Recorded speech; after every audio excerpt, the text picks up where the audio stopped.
চলো বন্ধুরা বাংলা বর্ণমালা শিখি। এটা আমাদের তৃতীয় পর্ব। চলো শুরু করি। প পতে পায়রা, পায়রা যায় ঘরের কোণে।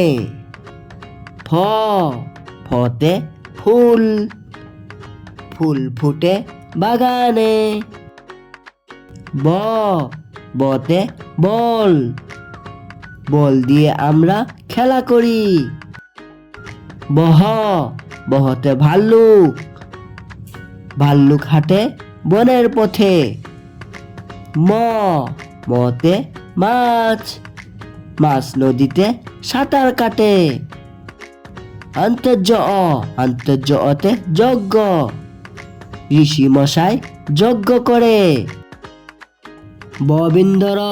ববিন্দরতে রং, রং দিয়ে ছবি আঁকি। লতে লিচু, লিচু খুব মিষ্টি ফল। তালবস্যতে শাপলা, শাপলা আমাদের জাতীয় ফুল। মূর্ধন্যতে ষাঁড়, ষাঁড় মাঠে ঘাস খায়। আমাদের ভিডিও ভালো লাগলে সাবস্ক্রাইব করো। Bye bye.